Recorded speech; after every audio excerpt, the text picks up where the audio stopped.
Episode number 0, Pursuing Perfection. Welcome to the Pursuit of the Perfect Race. I'm Coach Terry Wilson, and with each episode, I bring stories of athletes to you that share their experiences at races in order for you to learn how to have your perfect race. You will hear stories from athletes of all ages, abilities, and races of all distances. So regardless of where you fit in, there's something in it for you. Thanks for spending some time with me today. Now let the pursuit begin. Hello everybody and welcome back. I just want to do a one-off and just say thank you so much for helping me get to episode number 100. Thank you so much for all the support along the way. As I launch episode number 100, I have been humbled by how much people want to share their experiences and how this sport has changed the lives of so many. I just want to tell you a bit more about who I am. So my name is Terry Wilson. I was born and raised in a small town in Tennessee of about 20,000. I also enlisted in the Army in 2006. I did 6 years active reserves and 2 years inactive. I've been to Afghanistan twice, once as a civilian, once in the Army. I was blown up by an IED 3 times in Afghanistan. And I'm currently married, and I live with my wife, Anne Marie, in a little city just north of Dallas, Texas now. I've been actively coaching for a few years now. I'm most well known for my bi-yearly giveaway where I give away 6 months of coaching for free. On top of this podcast, I'm also a full-time student where I'm studying to get my degree in kinesiology and sports management. I've been inspired by many athletes in the sport, and I'm very grateful for all the support you all have given me in this pursuit of the perfect race. I want to give some tips now just for general racing and give a little bit of feedback and give a little bit of tips and basically like a recap of the past 100 episodes. So before you actually dive into your training for a race, you should actually think of one thing. You should think of on race day, you have the most confidence. You want to be standing on race day going, I am really ready to go out and kill this race. You need to think of what training days you need to have that will give you that kind of confidence. Meaning, if you're doing a full Ironman, does that mean that you need to have a 100-mile bike ride and a 10-mile run? Does that mean you need to have 2 10-mile runs with a sandwich bike in between? What does that look like for you? What kind of workouts do you need to have under your belt? At what intensity levels? What kind of accomplishments on those workouts do you need to have before you actually get to race day? Because that's what your training needs to have in it. And if it doesn't, you're not going to get to race day having that confidence. Hopefully that makes sense. Now, also, I've talked to many professionals as well, and as a general rule of thumb for most of them, especially I got this from Chris Bagg, where he said, I don't put stock in one specific workout, and I have my athletes not put stock in one specific workout. I have them put stock in the consistency of more workouts over time. So it's more about, did you nail every workout for the last 4 months leading up to the race? Or did you have poor consistency and did you have good results on those workouts that you did? I mean, because the better the consistency and the more workouts that you actually nail throughout the overall scheme of things, the better. If you can nail 99.9% of the workouts leading up to a race, that's better than having higher volume weeks where you missed a lot of workouts.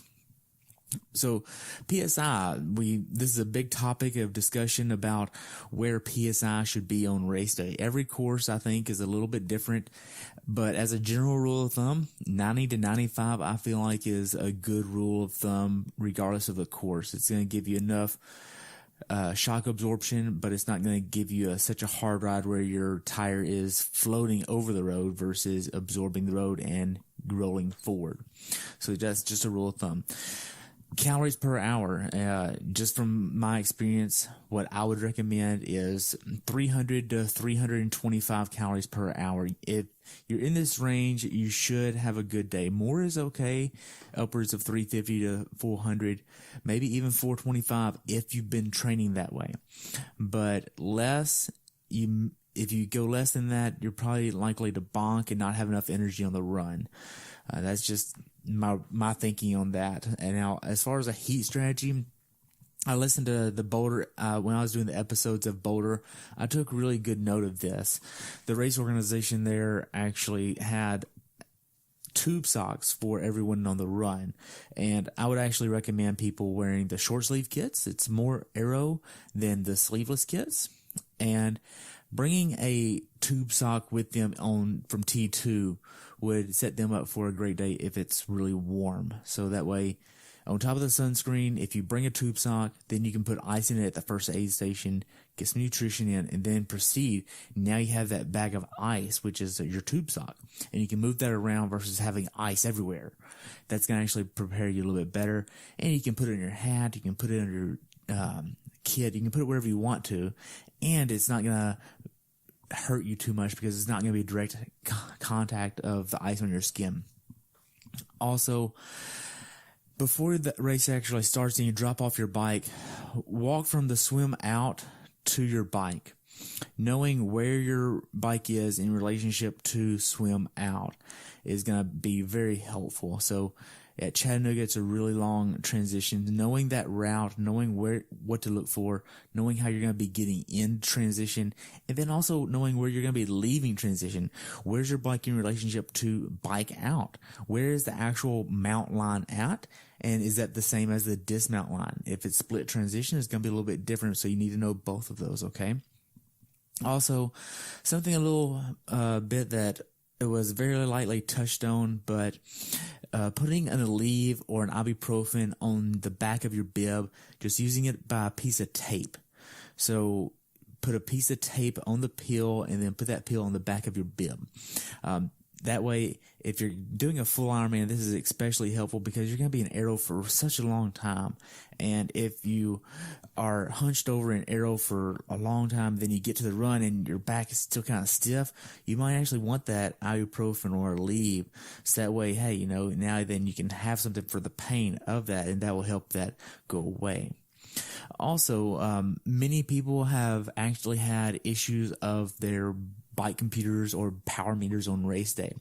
I would actually advise knowing how to go off of RPE in training and having the RPE being confirmed by the power or the heart rate on some of your workouts. So that way you can actually go into this workout going, okay, this is what I'm doing. This is how I'm feeling. And then confirm that with the power after the workout, not during the workout. So doing that will help prepare you if you have an issue on race day where your power meter isn't working. You can just switch and go, okay, there should be an RPE of this and this throughout the ride. This should be like this right here along the way. I know what this cadence feels like. I know what I'm going to be looking like on this. Also, knowing time management. Time management is a big issue, especially with the life-work balance. I mean, you've heard me ask so many people about this, and how do you balance life, work, and training? And even for pros, a lot of the pros have full-time jobs or part-time jobs, or they have life in general, and they still have to balance everything. So having a dedicated time every week where you lay out, hey, these are the workouts of the week. These are where these workouts are going to fall. And these are when I'm going to be starting and completing these workouts. And here's where I'm going to be sleeping. Here's where I'm going to be eating. Here's what I'm going to be eating at each time. Now, also, you're going to hear a little bit later on where Chris Bagg actually has a dedicated time management plan of, hey, I'm protected by this schedule right here, and I'm not going to be moving forward. I'm not going to deviate from this. I'm waking up at this time. I'm getting this food in at this time. I'm putting my kit on. I'm getting a shower. I'm brushing my teeth. I'm at transition. I'm getting to transition. I'm doing my warm-up run here. I'm doing my warm-up swim here. I'm getting ready to get in the corral. I'm at the corral, and here's all my stuff laid out.